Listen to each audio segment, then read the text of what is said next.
الحمدللہ رب العالمین والصلاة والسلام علی سید الانبیاء والمرسلین وعلی صحبہ ومن تبعہم بإحسان الی یوم الدین وبعد۔ اللہ کی توفیق سے ہم نبی صلی اللہ علیہ وسلم کی احادیث کو انشاءاللہ پڑھنے جا رہے ہیں۔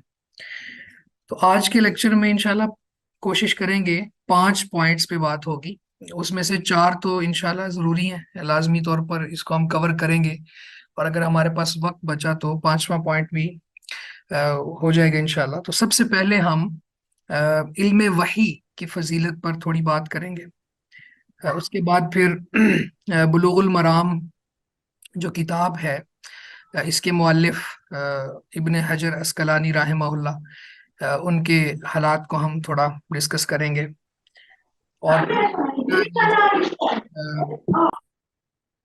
یہ جو شرح ہے ہمارے پاس، یہ جو بک ریکمینڈ کی گئی ہے، یہ اس کی شرح یعنی اس کی جو ایکسپلینیشن دی ہے جس رائٹر نے، مولانا صفی الرحمن مبارک پوری رحمہ اللہ، تھوڑے سے مختصر ان کے حالات بھی دیکھیں گے، اور پھر اس بک کا جو تعارف ہے وہ اس کے مقدمے میں ہے، یعنی جو مؤلف کے کلمات ہیں جس کو ہم پریفیس کہتے ہیں، تو ابن حجر عسقلانی رحمہ اللہ نے جو اس پہ بہت سے اصول بھی سمجھائے ہیں، وہ سمجھنے بہت ضروری ہیں، کیونکہ بعد میں پھر وہ صرف اشاروں سے بات کریں گے حدیث کے آخر میں جب اس کا ریفرنس بتائیں گے۔ تو مقدمہ اگر ہم نے صحیح معنوں میں سمجھا ہوگا تو پھر وہ بھی ایک تو اس کتاب کا مکمل تعارف ہمیں حاصل ہو جائے گا، اور دوسرا اس میں یہ ہوگا کہ وہ اصطلاحات بھی ہمیں یاد ہو جائیں گی انشاءاللہ۔ تو اس 4تھ پوائنٹ جو ہے ہماری آج کی کلاس کا وہ یہ ہے کہ اس کے مقدمہ کو ہم سمجھیں گے، اور اس میں شاید پھر ہماری کلاس ختم ہو جائے، اگر وقت بچا تو پھر ہم حدیث نمبر 1 اس کو بھی تھوڑا دیکھ لیں گے انشاءاللہ۔ تو سب سے پہلے آپ یہ دیکھیں کہ عموماً ہم اپنے یونیورسٹیز کے باہر، کالجز کے باہر، یا ایون سکولز کے باہر ایک آیا مبارکہ لکھی ہوئی دیکھتے ہیں جس میں لکھا ہوتا ہے قُلْ هَلْ يَسْتَوِي الَّذِينَ يَعْلَمُونَ وَالَّذِينَ لَا يَعْلَمُونَ، کہہ دیجئے کیا وہ لوگ برابر ہیں جو جانتے ہیں اور جو نہیں جانتے، یعنی عالم اور جاہل، علم والے اور جن کے پاس علم نہیں ہے، کیا یہ برابر ہیں؟ یہ آیت ہے۔ اب اس آیت کو عصری علوم پر منطبق کیا جاتا ہے، اپلائی کیا جاتا ہے، ہمارے سائنسی علوم کے لیے بھی اس آیت کو سہارا بنایا جاتا ہے۔ تو آپ دیکھیں کہ یہ سورہ الزمر کی آیت نمبر 9 ہے، یعنی سورت کا نمبر ہے 39 اور آیت کا نمبر ہے 9۔ اگر وہاں سے قرآن مجید سے اس کو ہم دیکھیں تو اس آیت کے آغاز میں اللہ رب العزت ارشاد فرماتے ہیں اعوذ باللہ من الشیطان الرجیم امن هو قانت آناء اللیل ساجدا وقائما یحذر الآخرۃ ویرجو رحمت ربہ، کیا وہ بندہ جو رات کی تاریکیوں میں، رات کے لمحات میں سجدہ کرتے ہوئے، قیام کرتے ہوئے وقت گزارتا ہے، اللہ کی فرما برداری کرتے ہوئے وقت گزارتا ہے، یحذر الآخرۃ ویرجو رحمت ربہ، وہ آخرہ سے ڈرتا ہے اور اپنے رب سے رحمت کی امید کرتا ہے۔ قل هل يستوي الذين يعلمون والذين لا يعلمون، کہہ دیجئے کیا وہ لوگ برابر ہیں جو جانتے ہیں اور جو نہیں جانتے، انما يتذکر اولو الالباب، بے شک نصیحت تو عقلوں والے ہی حاصل کرتے ہیں۔ اب یہ آیا مبارکہ ہے، اس کا صرف اتنا حصہ نکال کے ہم نے اسکول و کالجز کی تعلیم پر، آپ یہ نہ سمجھیے گا کہ یہاں پہ اس کو کریٹیسائز کرنا مقصود ہے، صرف صحیح جو علم وحی ہے اس کو جاننا مقصود و مطلوب ہے۔ تو اس آیت میں شروع میں اللہ رب العزت نے تذکرہ کیا کہ وہ بندہ جو رات کو، اب جو آخرہ سے ڈرنے والا ہے، اللہ کے رحمت کی امید رکھنے والا ہے، وہ کون ہے؟ وہ عالم ہے، کیونکہ دوسری جگہ پہ اللہ رب العزت نے خود ارشاد فرمایا انما یخشی اللہ من عبادہ العلماء، بے شک اللہ سے تو صرف وہی بندے ڈرتے ہیں جو علماء ہیں۔ علماء کون ہیں؟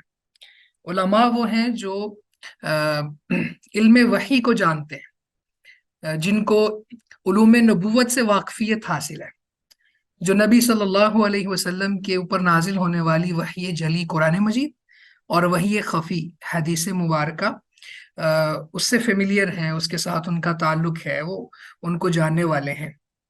تو بہرحال یہ آیت یہاں پہ اپلائی ہوتی ہے. اسی طرح اور بھی بے شمار فضائل ہیں. آپ دیکھیں اللہ رب العزت نے قرآن مجید میں فرمایا وَقُلْ رَبِّ زِدْنِي عِلْمًا، اے نبی آپ کہہ دیجئے کہ اللہ مجھے علم میں زیادہ کر دے. یعنی آپ پوری شریعت اٹھا کے دیکھ لیں، کہیں بھی یہ نہیں کہا کہ مجھے دنیاوی ساز و سامان میں زیادہ کر دے، یہ دعا مانگ. ہاں اللہ تعالیٰ سے اللہ کا فضل تلاش کریں، پر یہ جو اسلوب دعا ہے یہ بہت کمال کا ہے. تو یہاں بھی وہ ہے، علم وحی اور علم نبوت مراد ہے.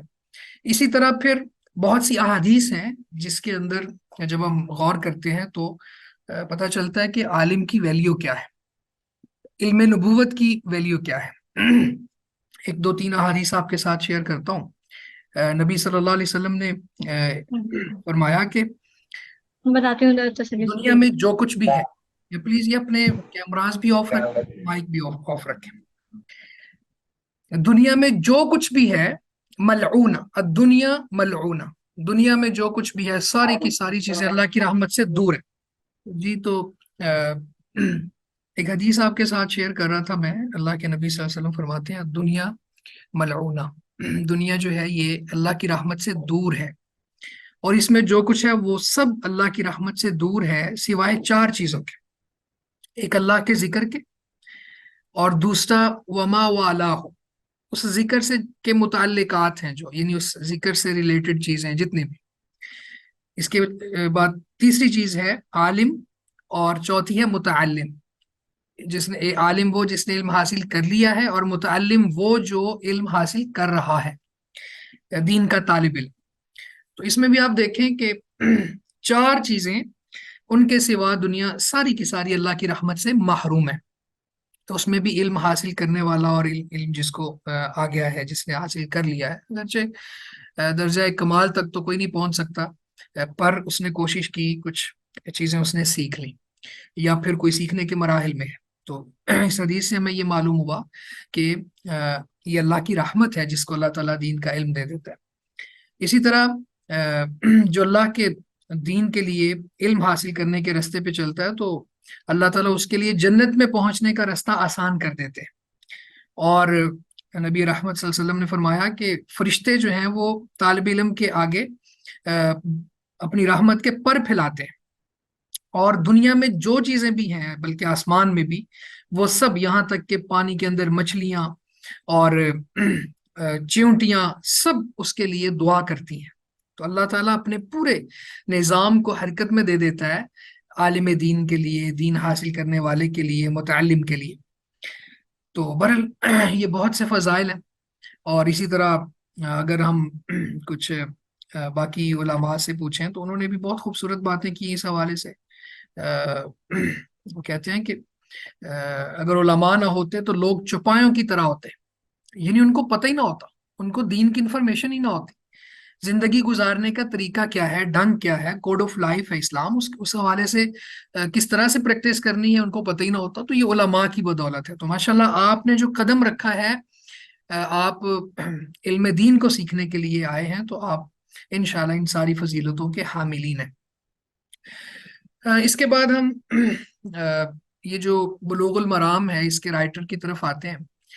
ان کا نام ہے حافظ ابن حجر، یعنی ان کا نام یہ تو کنیت ہے اور اس سے معروف ہے احمد بن علی بن محمد بن علی بن احمد.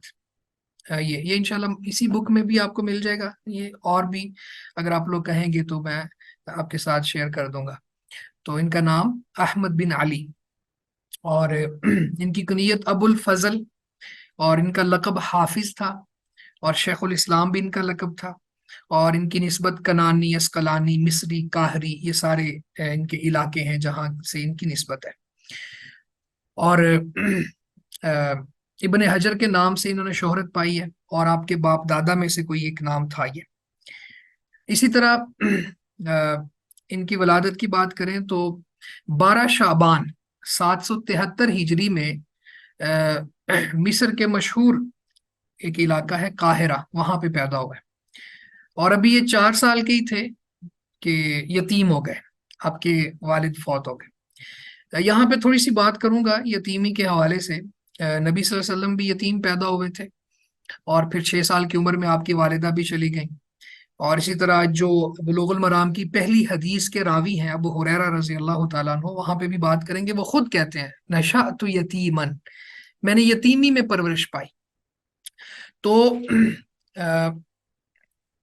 اب یہ بھی یتیم تھے، تو آپ یہ دیکھیں کہ باپ کا سایہ سر سے اٹھ جانا، یتیمی کا وقت کتنا مشکل ہوتا ہے۔ یہ تو آپ کسی آرفن ایج میں جائیں اور کسی یتیم کے ساتھ وقت گزاریں تو ہی اندازہ ہوگا، اور پھر کسی اور کے زیر سایہ اپنی تربیت اور پرورش پانا، تو بہرحال انہوں نے بھی ایسی زندگی گزاری۔ اور اکثر فقہا، محدثین اور انبیاء، ان کے اوپر بہت زیادہ پرابلمز آئی ہیں، دنیاوی مشاکل آئی ہیں، مصیبتیں آئی ہیں، اور یہ کوئی عیب نہیں ہے، بلکہ رسول اللہ صلی اللہ علیہ وسلم کا فرمان ہے ان اشد الناس بلاء الانبیاء ثم الامثل فالامثل، کہ لوگوں میں سے سب سے زیادہ جو مصیبتیں آتی ہیں وہ انبیاء پر آتی ہیں، پھر جس طرح جس کا جتنا ایمان ہوتا ہے اسی طرح آزمائشیں کم ہوتی چلی جاتی ہیں۔ اس کے بعد اگر ان کی حفظ کے حوالے سے بات کریں تو انہوں نے ماشاءاللہ 9 سال کی نہایت کم عمر میں قرآن مجید حفظ کر لیا تھا، اور بہت زیادہ ذہین تھے، اور اسی طرح سے اساتذہ اور مشائخ کے ساتھ ان کا بہت زیادہ تعلق تھا۔ اور یاد رکھیں کہ اساتذہ کے ساتھ آپ کا تعلق بتلاتا ہے کہ آپ علم میں کتنے راسخ ہیں۔ کوئی بھی آپ سے سوال کرتا ہے یا کوئی بھی آپ کو پڑھتے ہوئے کوئی مسئلہ پیش آتا ہے تو آپ اپنے استاد سے رجوع نہیں کرتے، خود سے ہی کچھ نہ کچھ کرنے لگ پڑتے ہیں، تو یہ انسان کی کم فہمی ہے۔ اساتذہ اور مشائخ کے ساتھ منسلک رہنا اور ان سے رجوع کرنا، یہ علم کے حصول کا ایک بہت بڑا ذریعہ ہے۔ میں بھی انشاءاللہ آپ کے لیے اویلیبل ہوں، یہ کوئی 1 گھنٹہ ہی نہیں بلکہ کسی وقت بھی آپ جو ہم پڑھیں گے اس سے متعلقات میں سے کوئی چیز پوچھنا چاہیں تو انشاءاللہ آپ کے ساتھ میں جتنی اللہ نے توفیق دی ہے ضرور رہنمائی کروں گا۔ اسی طرح پھر ان کی بہت سی کتابیں ہیں، ان میں سے ایک تو یہ کتاب ہے، یہ جو ہم پڑھنے جا رہے ہیں۔ اسی طرح اور بھی الاصابہ فی تمییز صحابہ، صحابہ کے تعارف پہ انہوں نے ایک بہت بڑی کتاب لکھی ہے۔ اسی طرح فتح الباری کے یہ رائٹر ہیں۔ صحیح بخاری جو قرآن مجید کے بعد سب سے اتھینٹک بک ہے اس امت کی، اور حدیث کی بھی، تو اس کی شرح سب سے مقبول ترین جو شرح ہے وہ فتح الباری، اس کے رائٹر بھی یہ ہیں ابن حجر رحمہ اللہ۔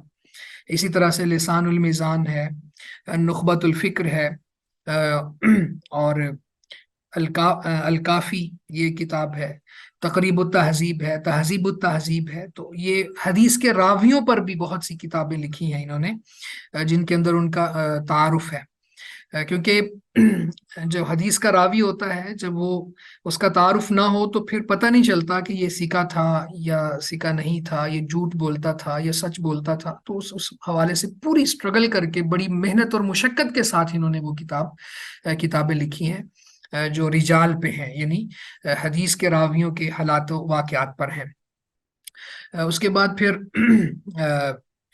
یعنی 28 ذی الحجہ کو 852 ہجری میں ہفتے کی رات کو اس دار فانی سے کوچ کر گئے۔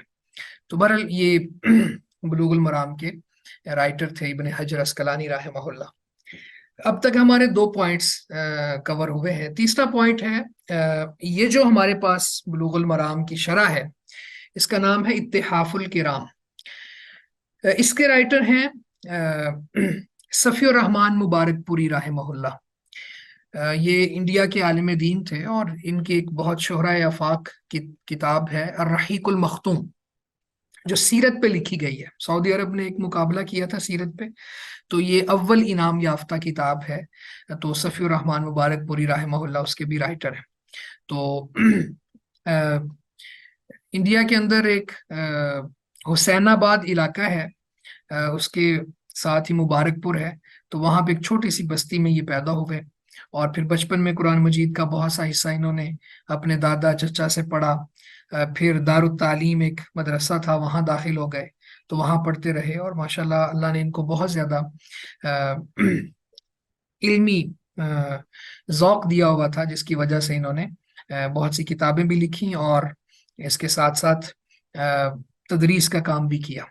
تو بہت سی کتابیں ہیں ان کی، ان میں سے ایک یہ بھی ہے، اور اسی طرح سے اردو میں بھی بہت سی کتابیں ہیں۔ قادیانیت اپنے آئینے میں یہ انہوں نے لکھی ہے، انکار حدیث پر بہت سا کام ہے ان کا، ماشاءاللہ وہ کیا ہے۔ تو یہ صفی الرحمن مبارک پوری تھے۔ اب یہ کتاب بلوغ المرام جو ہے، اس کا مقدمہ یعنی امام ابن حجر اسقلانی رحمہ اللہ نے جو اپنے کلمات اور بیان کیے، اور اس میں اس کتاب کا پورا تعارف ہے، اس کو ہم انشاءاللہ تعالی لفظی طور پر پڑھیں گے اور اس کی تشریح بھی کریں گے۔ بسم اللہ الرحمن الرحیم۔ الحمد للہ علی نعمہ الظاہرۃ والباطنۃ قدیما وحدیثا۔ الحمد للہ، ساری تعریفات اللہ کے لیے ہے۔ تو الحمد للہ،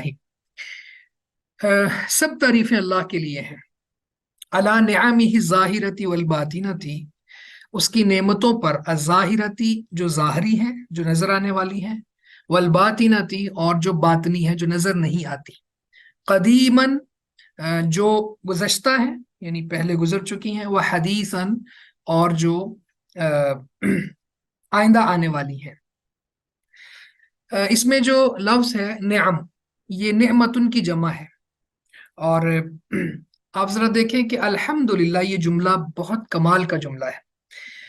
جیسے حدیث میں بھی آتا ہے نا، الحمدللہ تملأ المیزان، الحمدللہ کہنے سے ترازو نیکیوں سے بھر جاتا ہے۔ اور قرآن مجید میں بھی سورہ الحمد ہے، اور اسی سے قرآن مجید کا آغاز ہوتا ہے، الحمدللہ رب العالمین۔ تو محدثین اور فقہا اور اس امت کے علماء جو ہیں، وہ پھر یہ کرتے تھے کہ چونکہ قرآن مجید کی پہلی سورت کا آغاز بھی الحمدللہ سے ہے، تو یہ بھی اپنی کتابوں کا آغاز اسی سے کرتے۔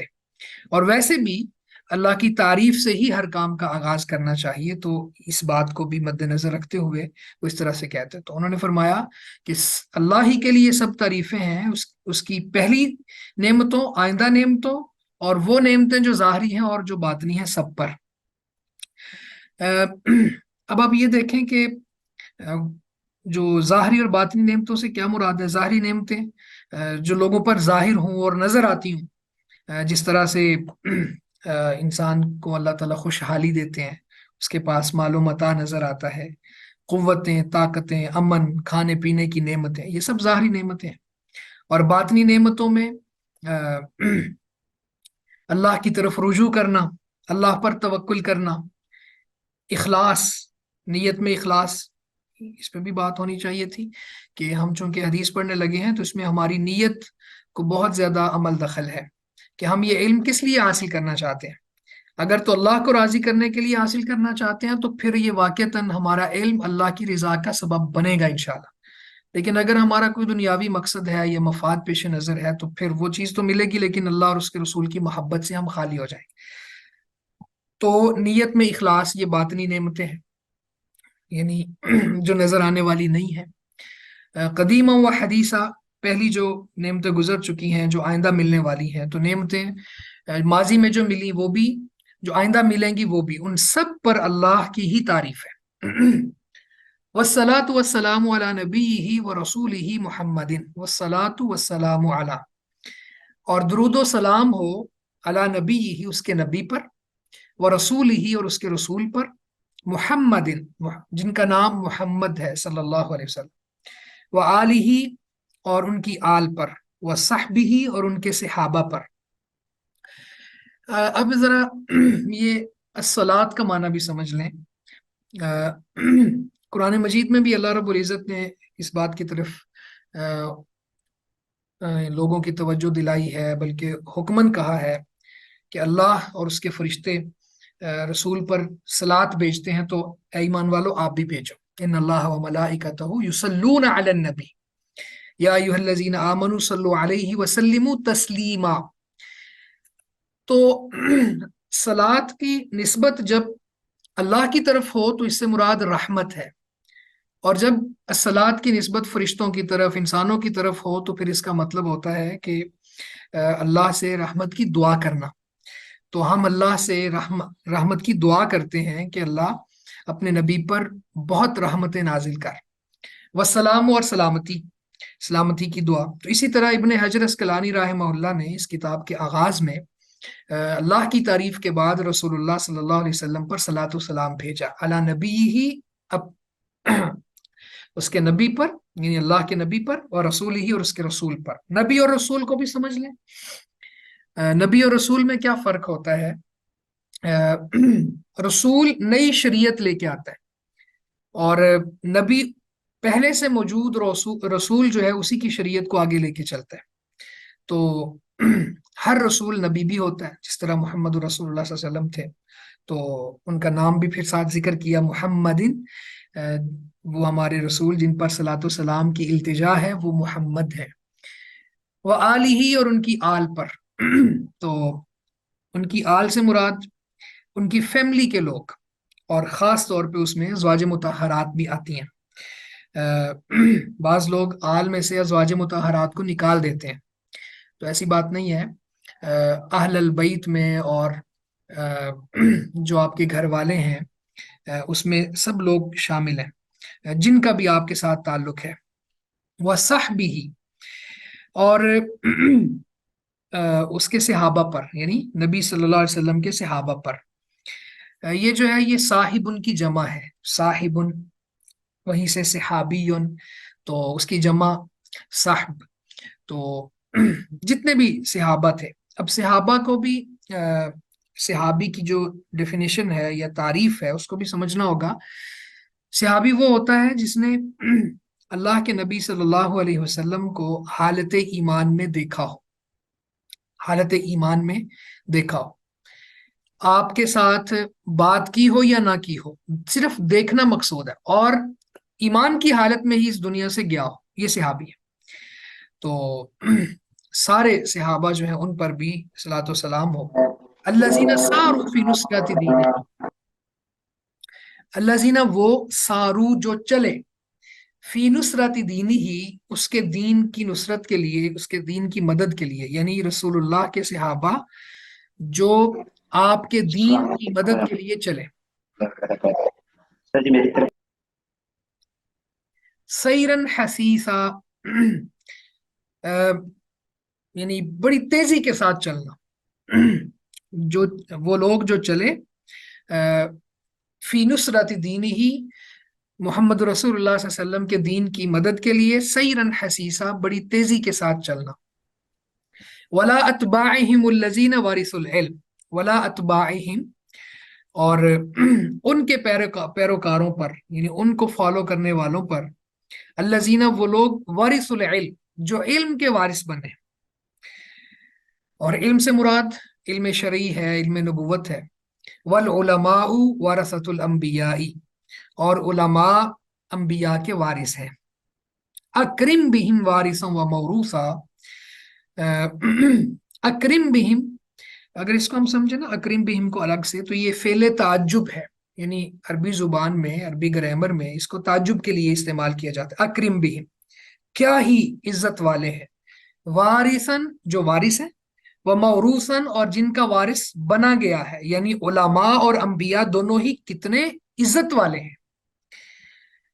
اما بعد، اس کے بعد، اصل میں اما بعد کو بھی سمجھ لیجئے، جب کلام ختم ہوتا ہے تو اس کے بعد پھر یعنی گفتگو بدلنے کے لیے یا کسی اور طرف توجہ دلانے کے لیے یا مقصود و مطلوب بیان کرنے کے لیے اما بعد کا لفظ استعمال کیا جاتا ہے، یعنی اس کے بعد عرض یہ ہے کہ، تو یہاں پہ نبی صلی اللہ علیہ وسلم پر درود، اللہ کی تعریف اور علم کے ورثے کی تھوڑی بات کرنے کے بعد ابن حجر رحمہ اللہ فرماتے ہیں اما بعد، اس کے بعد عرض یہ ہے، فہذا، بس یہ، مختصر کتاب، یعنی یہ مختصر کتاب، یشتمل علی اصول الادلۃ الحدیثیۃ للاحکام الشرعیہ، یشتمل، مشتمل ہے، علی اصول الادلۃ الحدیثیہ، حدیث کے دلائل کے اصولوں پر.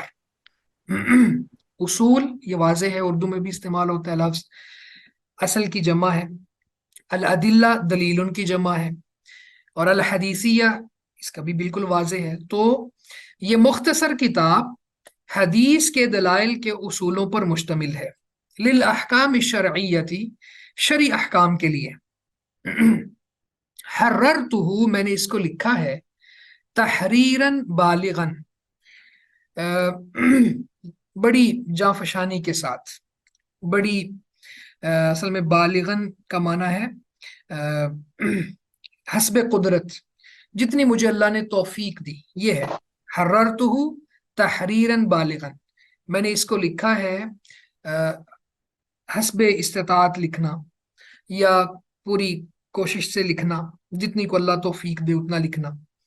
لیسیر من یحفظہ من بین اقرانہ نابغا، لیسیر تاکہ ہو جائے، من وہ شخص، یحفظہ جو اسے حفظ کرے، اس کتاب کو یاد کرے، من بین اقرانہ اپنے ساتھیوں کے درمیان، نابغن عزت والا، شان والا، یا پھر پرومیننٹ کہہ لیں آپ اس کو، یعنی اس کو حفظ کرنے والا اپنے ساتھیوں میں، اپنے یعنی جو ساتھ پڑھنے والے ہیں، دین کا علم حاصل کرنے والے ہیں، ان میں ممتاز ہو جائے.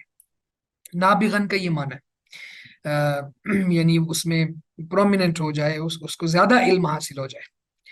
وَيَسْتَعِينُ بِهِ الطَّالِبُ الْمُبْتَدِي، وَيَسْتَعِينُ بِهِ اور اس سے مدد حاصل کرے، الطالب المبتدی ابتدائی طالب علم، وہ طالب علم جو انیشیل سٹیج پہ کھڑا ہوا ہے، جس کو پہلے کچھ نہیں پتا. تو حدیث کا علم آپ سیکھنے والے ہیں، یہ کتاب اسی لیے رکھی گئی ہے کہ یہ مبتدی یعنی ابتدائی طالب علم کے لیے بہت فائدہ مند ہے. ولا یستغنی عنہ اور نہ مستغنی رہے اس سے، یا یعنی لاپرواہ رہے اس سے، الراغب المنتہی رغبت رکھنے والا آخری درجے کا طالب علم. اس کو ذرا پیرالل دیکھیں آپ، الطالب المبتدی وہ طالب علم جو انیشیل سٹیج پہ کھڑا ہے، جہاں پہ ہم کھڑے ہیں، اور الراغب المنتہی جو بہت شوق رکھنے والا ہے علم کا اور علم کے آخری درجے پر پہنچا ہوا ہے. تو یہ دونوں ہی اس کتاب سے فائدہ اٹھا سکے، یعنی ابتدائی درجے کا طالب علم بھی اس سے فائدہ اٹھائے، اس سے مدد حاصل کرے، اور جو آخری درجے کا طالب علم ہے اور جو بہت شوق رکھنے والا ہے، منتہی شوقین یعنی الراغب رغبت رکھنے والا، وہ بھی اس سے مستغنی نہیں ہو سکتا. تو یہ اتنی زبردست کتاب ہے.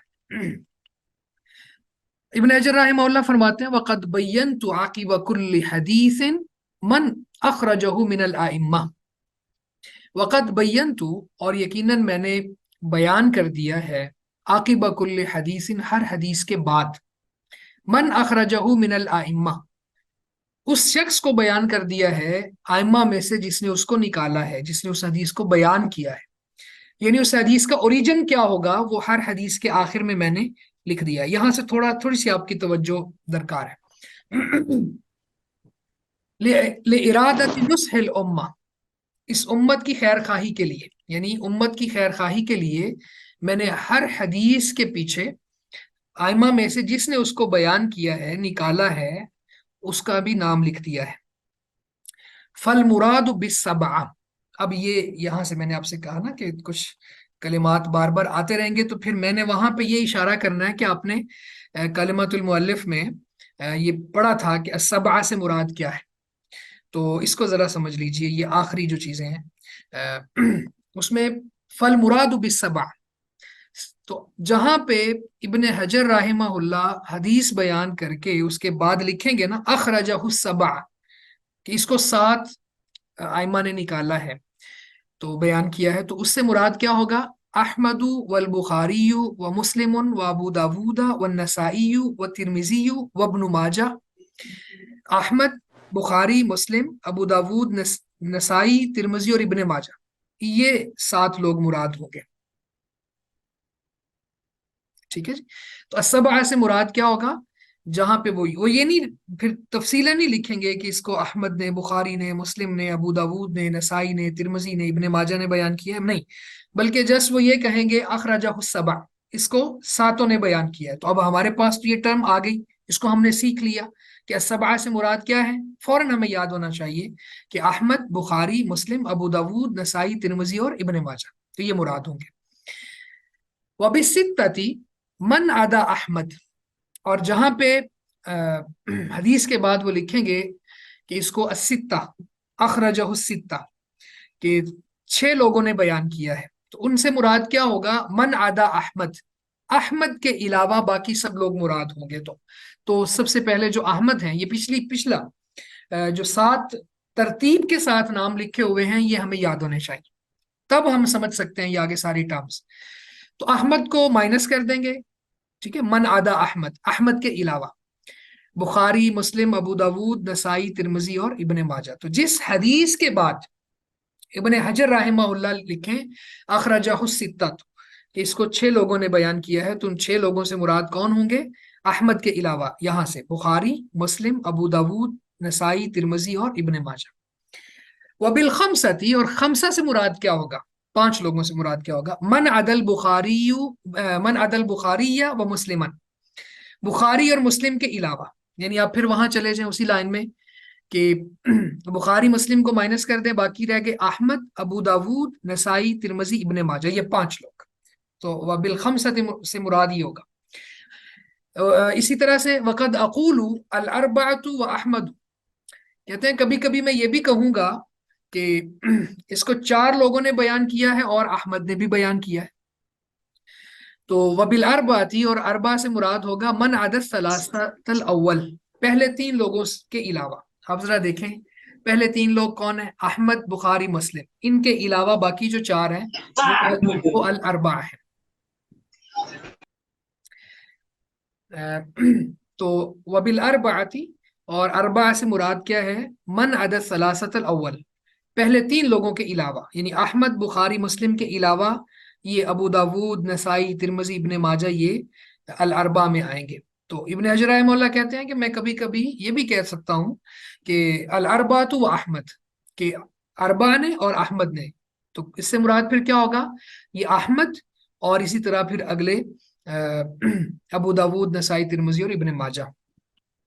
وبالثلاثۃ، اور ثلاثہ سے کیا مراد ہوگا، من عداہم والآخیر، من عداہم والآخیر، ان کے علاوہ اور آخری کے علاوہ، یعنی ثلاثہ میں اس کو جب ہم دیکھیں گے تو اس سے مراد کیا ہوگا، پہلے جو 3 آئمہ ہیں نا، امام احمد، امام بخاری اور امام مسلم، اور آخری جو ابن ماجہ ہیں، ان کے علاوہ باقی 3 آئمہ مراد ہوں گے، اور وہ ہیں ابو داود، ترمذی اور نسائی، ابو داود، ترمذی اور نسائی، یعنی پہلے 3 مائنس ہو گئے، احمد، بخاری، مسلم، اور آخری ابن ماجہ بھی مائنس ہو گئے، تو باقی کون رہ گئے، ابو داود، نسائی اور ترمذی۔ تو الثلاثہ سے یہ مراد ہوں گے من عداہم والآخیر، یعنی احمد، بخاری، مسلم اور ابن ماجہ کے علاوہ۔ وبالمتفق، اور جہاں پہ کہیں متفق علیہ یا متفق کا لفظ استعمال ہوگا تو اس سے مراد البخاری و مسلم، بخاری اور مسلم ہوں گے۔ تو یہ بڑی معروف ٹرم ہے متفق علیہ، یہ ہر شخص کو معلوم ہے کہ اس سے مراد بخاری، مسلم ہے۔ وقد لا اذکر معہما غیرہما، اور کہتے ہیں کہ میں بسا اوقات بخاری، مسلم کے علاوہ دوسرے ائمہ کا ذکر چھوڑ دیتا ہوں۔ تو امام ابن حجر رحمہ اللہ فرماتے ہیں وقد لا اذکر معہما غیرہما، اور کبھی میں ان دونوں کے ساتھ، ان دونوں کے علاوہ کا ذکر نہیں کرتا، یعنی جب میں بخاری، مسلم کا ذکر کرتا ہوں تو وہ حدیث اور بھی آئمہ نے بیان کی ہوتی ہے، لیکن میں ان کا نام نہیں لکھتا۔ اس کی وجہ یہ ہے کہ بخاری، مسلم میں آ جانے کے بعد وہ حدیث بہت زیادہ اتھینٹک ہو جاتی ہے، اور اس کے لیے یہی کافی ہوتا ہے کہ بخاری، مسلم میں موجود ہے۔ اس کی باقی جگہوں پہ آنے کی صراحت ابن حجر رحمہ اللہ فرماتے ہیں کہ میں نہیں کرتا پھر۔ وما عدا ذلك فهو مبین، اور جو کوئی ان کے علاوہ ہے، یعنی ان 7 کے علاوہ سے اگر کوئی حدیث آتی ہے، ان 7 ائمہ کے علاوہ، فہو مبین، تو وہ بیان کر دی جاتی ہے، وہ بیان کر دی گئی ہے، یعنی وہ حدیث جو ان 7 کے علاوہ کسی نے بیان کی ہے تو اس کا نام مینشن ہے۔ وَسَمَّيْتُهُ بُلُوغُ الْمَرَامِ مِنْ أَدِلَّةِ الْأَحْكَامِ۔ ابن حجر رحمہ اللہ فرماتے ہیں وَسَمَّيْتُهُ، اور میں نے اس کا نام رکھا ہے، بلوغ المرام من ادلت الاحکام، یہ نام رکھا ہے۔ اس نام میں بھی انشاءاللہ ابھی ہم دیکھتے ہیں کہ کیا تفصیلات ہیں۔ تو بہرحال وہ فرماتے ہیں وَسَمَّيْتُهُ، اور میں نے اس کا نام رکھا ہے بلوغ المرام من ادلت الاحکام۔ بلوغ کا معنی ہوتا ہے پہنچنا، یہ اردو میں بھی لفظ استعمال ہوتا ہے بلوغت، بالغ ہونا۔ تو جب بچہ جوانی کی عمر کو پہنچ جاتا ہے تو ہم کہتے ہیں یہ بالغ ہو گیا ہے، یا بلوغت کے اثرات اس پر آ گئے ہیں۔ تو یہاں بلوغ کا معنی ہو گیا پہنچنا، جیسے وہاں پہ جوانی کی عمر کو پہنچنا۔ تو بلوغ المرام، المرام کہتے ہیں مقصد، مطلوب، غایت، یعنی انسان کا جو ٹارگٹ ہے، تو مقصد کو پہنچنا۔ من ادلت الاحکام، احکام کے دلائل میں سے، یعنی اس کا ترجمہ ہم یوں کریں گے کہ آدمی اس کتاب کو پڑھ کر دلائل کے احکام تک پہنچ جاتا ہے جو مقصود و مطلوب ہے۔ اب اس کو ذرا سمجھیے۔ پہلی بات یہ سمجھیں کہ المرام کو، کہ مقصد پر، مقصد تک پہنچنا، سبحان اللہ، آئمہ جو کتابیں لکھتے ہیں ان کے ناموں میں بھی ایک دعوت ہوتی اور لوگوں کے لیے رہنمائی ہوتی۔ تو اب یہاں پہ ابن حجر رحمہ اللہ ہمیں یہ بات سمجھا رہے ہیں اس کتاب کا نام رکھ کے کہ ہمارا جو مطلوب و مقصود ہے، اللہ نے ہمیں دنیا میں بھیجا ہے تو اس لیے نہیں کہ بس اپنی مرضی سے زندگی گزارو اور چلے جاؤ، بلکہ ہمیں اس دنیا میں بھیجا تاکہ ہم شرعی احکام کو سمجھیں، ان کا ادراک اور فہم حاصل کریں، اور اس کے بعد پھر ان کو پریکٹس کریں۔ تو یہ ہے معنی بلوغ المرام، مقصد تک پہنچنا، من ادلت الاحکام، شرعی دلائل میں سے، یعنی احکام کے دلائل میں سے۔ تو اصل میں بعض فضیلتیں ہیں اور اسی طرح سے ترغیب ہے، ترہیب ہے، یعنی جنت کا شوق دلایا گیا ہے اور بشارتیں ہیں، اور اسی طرح سے انذار بھی ہے، یعنی جہنم سے ڈرایا گیا ہے، اور پھر ترہیب ہے، یعنی جہنم سے خوف دلایا گیا ہے۔ اسی طرح سے کچھ فضائل بھی بیان کیے جاتے ہیں، اور کچھ احکام کی آیات اور احادیث ہوتی ہیں۔ تو یہاں پہ احکام کی احادیث بیان کی جائیں گی۔ تو احکام کے دلائل میں سے مقصد کو پہنچنا، تو اس کتاب کو پڑھنے کے بعد آدمی دلائل کے احکام تک پہنچ جاتا ہے، یعنی احکام کے دلائل تک پہنچ جاتا ہے، یعنی حکم کیا ہے اور اس کی دلیل کیا ہے۔ مثلا ابھی آگے ہم انشاءاللہ کتاب الطہارہ پڑھیں گے اور کتاب الصلاۃ پڑھیں گے، نماز کا یہ طریقہ ہے، اس کی دلیل کیا ہے، طہارت کا یہ طریقہ ہے، اس کی دلیل کیا ہے۔ تو احکام کے دلائل ہم پڑھیں گے، تو اس کتاب کو پڑھنے کے بعد انسان احکام کے دلائل تک پہنچ جاتا ہے، اور یہی اس کا مطلوب و مقصود ہے، یعنی بندہ مومن کی زندگی نبی صلی اللہ علیہ وسلم کی احادیث پڑھنا اور اس میں سے احکام کے دلائل تلاش کرنا اور پھر اس کے مطابق زندگی گزارنا، کیونکہ ایسا علم جس پر عمل نہیں کیا جاتا تو وہ علم نافع نہیں ہے، یعنی وہ فائدہ مند علم نہیں ہے۔ تو جس علم کو پریکٹس کیا جائے، اس پر عمل کیا جائے، اور اللہ کا خوف پیش نظر ہو اور اللہ کی جنت کا حصول یہ مطلوب و مقصود ہو، تو پھر وہ علم ہی فائدہ مند ہوتا ہے۔ تو اس کے بعد وہ دعا کرتے ہیں واللہ، اور اللہ سے، اسألو، میں سوال کرتا ہوں، ان لا یجعل ما علمناہ علینا وبالا، کہ وہ نہ بنائے ما علمناہ، جو اس نے ہمیں علم دیا، یا جو ہمیں علم حاصل ہوا، علینا، ہمارے اوپر، وبالن، وبال، یعنی وہ ہمارے علم کو ہمارے لیے وبال نہ بنائے۔ وَأَن يَرْزُقَنَا الْعَمَلَ، اور یہ کہ ہم اس عمل کا سوال کرتے ہیں، اور وہ یعنی وہ اللہ ہمیں وہ عمل دے دے، وَأَن يَرْزُقَنَا الْعَمَلَ، اور یہ کہ وہ ہمیں وہ عمل دے دے، بما یرضاہ، جو اس کو راضی کر دے، یعنی جو اللہ تعالیٰ کو راضی کرنے والا ہو وہ عمل ہمیں دے دے. سبحانہ و تعالی وہ پاک ہے اور بلند ہے. تو آخر میں اس مقدمے کے ابن حجر رحمہ اللہ اللہ تعالیٰ سے دعا کرتے ہیں واللہ اسأل، اور اللہ سے میں سوال کرتا ہوں ان لا یجعل ما علمناه علینا وبالا، کہ وہ جو ہمیں علم دے اس کو ہمارے اوپر وبال نہ بنائے. علم وبال کیسے بنتا ہے؟ ابھی تھوڑی سی بات ہو بھی گئی ہے کہ وہ علم جس پر عمل نہ کیا جائے وہ ہمارے لیے وبال بن جائے گا. اللہ تعالیٰ ہم سب کو محفوظ رکھے. وَأَن يَرْزُقَنَا، اور یہ کہ وہ دے. رزق کا معنی ہوتا ہے عطا کرنا، دینا. تو وَأَن يَرْزُقَنَا الْعَمَلَ بِمَا يَرْضَاهُ، اور وہ ہمیں وہ عمل دے جو اسے راضی کر دے. سبحانہ و تعالی وہ بہت پاک ہے اور بہت بلند ہے. آپ ذرا یہ دیکھیں کہ اتنا خوبصورت کام کرنے کے بعد، اتنی امت کی رہنمائی کرنے کے بعد، نبی صلی اللہ علیہ وسلم کی احادیث لکھنے کے بعد وہ یہ دعا کر رہے ہیں اور عاجزی کا اظہار کر رہے ہیں اور انکساری کا یہاں پہ بیان ہے.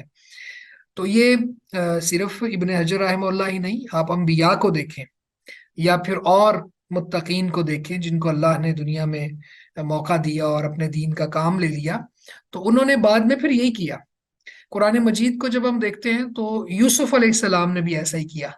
یوسف علیہ السلام نے جب بہت مشکل زندگی گزارنے کے بعد پھر اللہ تعالیٰ نے اقتدار سے نوازا اور وہ خواب کی تعبیر پوری ہوگی، تو اس وقت پھر انہوں نے اللہ تعالیٰ سے یہ دعا کی کہ اللہ تو نے مجھے بہت کچھ دے دیا ہے، اب میں چاہتا ہوں کہ میرا خاتمہ بالخیر ہو اور میرا انجام صدیقین کے ساتھ ہو اور شہداء کے ساتھ ہو اور نیک لوگوں کے ساتھ ہو.